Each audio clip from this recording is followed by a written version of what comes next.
Halo, ketemu lagi di 12 menit. Halo semua. Ini dari Car Free Day Senayan kita ya di area-area GBK nih. Semoga suaranya kedengeran. Oke. Sambil nonton anak-anak sepedaan. Wih, Mas Macio. Lagi. Lagi. Ini kita mau bahas tentang Kemarin kita habis nonton ya, akhirnya ya. iya, kita nonton film yang lagi viral banget, KKN. lagi booming mana-mana. Nah, terus itu kita sebenarnya nonton tuh udah apa ya, cobain ajak anak kecil semoga nggak rewel setelah sekian lama kita nggak nonton, tapi akhirnya berhasil lah. Dan kita nonton di beberapa hari setelah penayangan ya, mungkin 3 Ya. atau 4 harian setelah film Ya, pertama dirilis. nah kita mau cerita nih ya, ini sudut pandang dari orang Banyuwangi sama orang Bandung mewakili audiens. Oke, kita mulai dari ini dulu deh, dari kalau baca ceritanya doang nih, apa sih yang dirasain? Kalau baca ceritanya doang yang dirasain auranya kayaknya langsung ini ya, karena kita membaca terus kita membayang-bayangkan. Jadi yang pertama kali ditangkap tuh, kalau misalnya baca itu tuh auranya seremnya dapet. Terus kita bayangin sendiri gitu ya, jadi Iya, kayak hutannya, gelapnya, kayak gitu-gitu nih ya desanya. lebih imajinatif ya kita Ya, ya. gitu. Terus cerita itu ini nggak nyata nggak sih kalau menurut audiens, beneran nggak gitu? Gak tahu ya, kalau misalnya pertama kali aku nih ya, dari sudut pandang aku pertama kali ngebaca terus kayak cerita tentang adanya KKN di sebuah tempat, mungkin aku sempat mikirnya kayaknya mungkin bener ada nih di salah satu tempat gitu, tapi mungkin tidak se Siapa?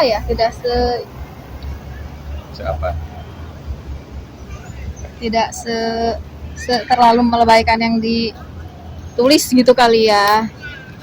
Ya bisa jadi ya, karena itu udah meskipun based on true story gitu bilangnya, Mungkin ada itu juga bumbu-bumbunya udah lah. ada bumbunya lah ceritanya ya. Dari sisi ini nih, mistis, mungkin nggak kayak gitu? Mungkin ada, apalagi itu berhubungan sama hutan satu tempat gitu ya. Ya nggak sih? Kayak misalkan tuh satu tempat nih, dimanapun kita, kalau di tempat manapun kita tempat kita menghargai tempat itu. Nggak yang harus di hutan banget sih, di sekitar kita pun yang sama kan. Apalagi ini tempat baru, terus auranya hutan diceritainnya kan, desa-desa yang yang kayaknya belum Tidak terlalu terjamah banyak diinginkan orang. Oke, kita lanjut ke film deh. Sama kita, susah nyari tempat duduk. Salah kayaknya gue sini. Dedek. Oke, kita lanjut ke film ya. Kalau dari sisi film gimana sih film dari audiens? Apa ya filmnya, ceritanya? Kalau dari filmnya nih sama ceritanya, mungkin kalau buat orang-orang yang nggak membaca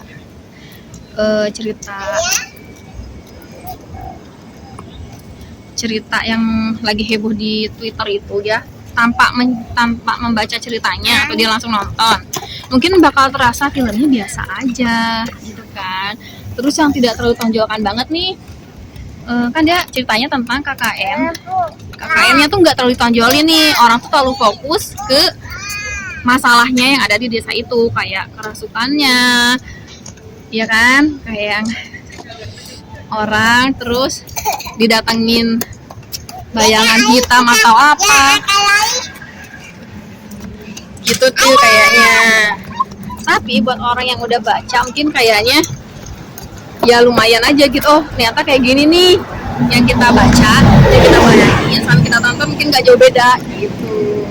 Tapi kadang itu bisa jadi pisau bermata dua ya, orang gitu karena baca dulu nih dia bisa berimajinasi sesuka hati gitu ya. Ekspektasi orang tuh beda-beda akhirnya gitu. Sesuai yang di ini ya, sesuai yang dibayangkan. mungkin ada yang kecewa juga, ada yang gitu lah ya. Oke, terus masih mau main apa lagi? Aku mau tanya nih sebagai orang, kan aku dari barat nih ya, Jawa Barat. Terus ini suami dari timurnya Jawa. Yang katanya kononnya KKN itu ada di daerah Banyuwangi. Setuju nggak sih sama beberapa pendapat beberapa orang yang kalau misalnya katanya nih jangan-jangan ceritanya dari sana? Atau misalkan punya pemikiran lain kayaknya di Banyuwangi nggak gitu deh. Gimana nih? Oke ya, sedikit komen nih. Kalau aku sebagai orang Banyuwangi nih ya, emang dari dulu itu Banyuwangi itu emang kental sama mistis tuh. Udah dari zaman mbah Buyut tuh suka diceritain gitu ya, seberapa kental nih si kota kita tuh sama mistis gitu ya. Nah, begitu dulu denger nih cerita itu ya tentang KKN Desa Kenari itu, yang terbayang pertama lokasinya di mana gitu ya. Nah, pasti yang kebayang pertama tuh Alas Purwo dulu tuh, karena itu ya itu sering diceritain sama Mbak Buyut. Alas Purwo itu di daerah mana emang? Itu tuh sebenarnya taman ini ya, hutan lindung sebenarnya dia tuh, di area pesisir selatan lah ya. Tapi tetap di Banyuwangi situ ya? Dia tuh jadi tempat wisata sebenarnya, tempat trekking gitu, ada banyak goa, hutan gitu dan di situ. Nah, orang-orang zaman dulu tuh bertapa banyak di sana, itu yang membuat ininya juga jadi makin kental ya mistisnya. Selain memang di situ masih ada restricted area gitu.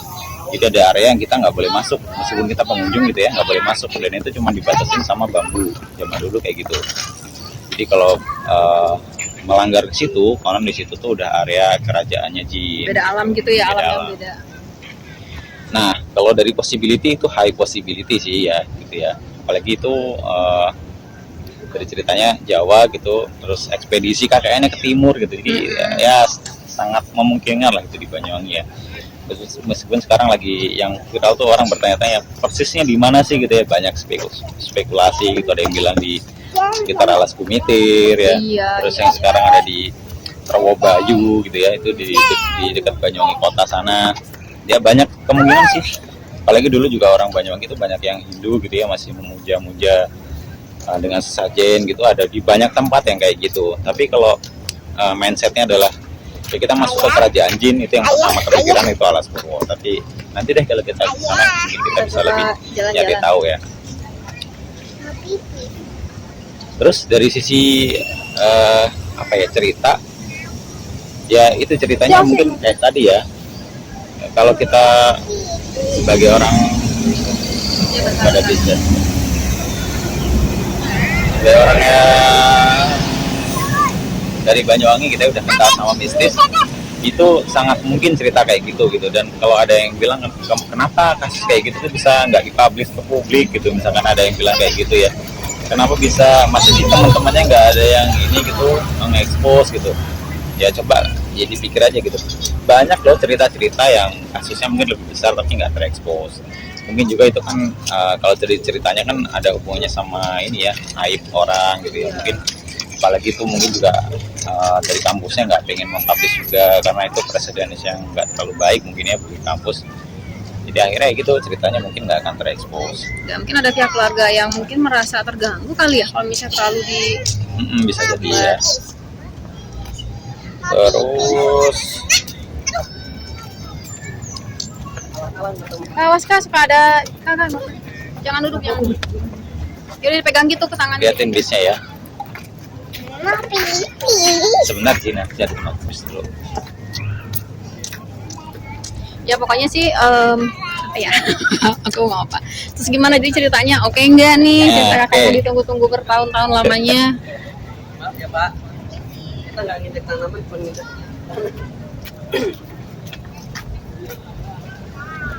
Oke, kita lanjutin. Oke, kita lanjut ke ini ya, cerita filmnya ya. Ya, seperti kita ketahui bersama, filmnya itu kan akhirnya syutingnya di Jogja ya, di daerah Gunung Kidul tuh.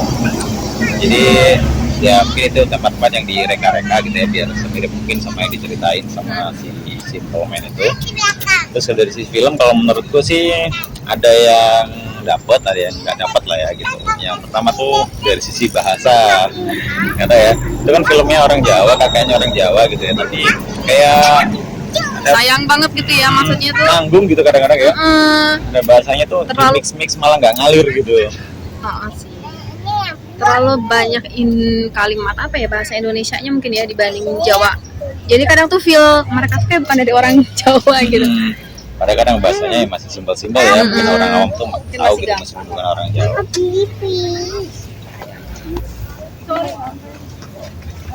Sama ini nih, apalagi kayak orang-orang yang lokal nih, kayak si ada ibu-ibu di situ yang jadi tempat penampungan, tempat nginepnya gitu, yang harusnya itu tuh dia kental banget sama bahasa Jawa gitu. Apalagi orang pedesaan tuh nggak akan mungkin bahasa Indonesia itu, malah dari awal udah bahasa Indonesia lancar gitu. Jadi kayak kurang memberikan image bahwa itu cerita dari orang Jawa beneran.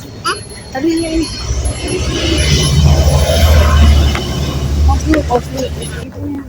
Ya.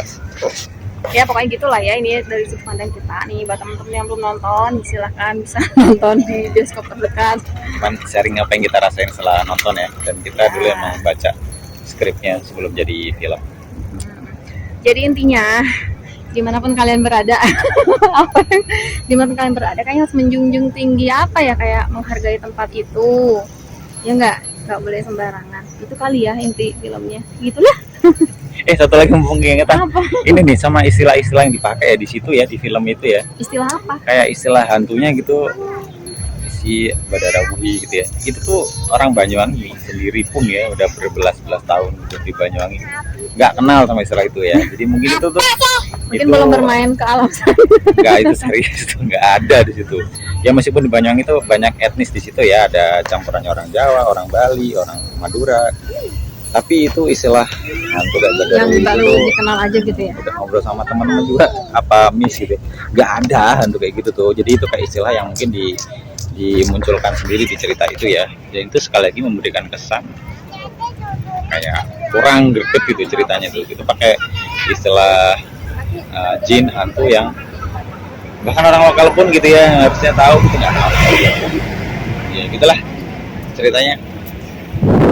Bye bye, ketemu lagi Oke, kita di ketemu Indo lagi. Meneh. Bye bye. Kita saja.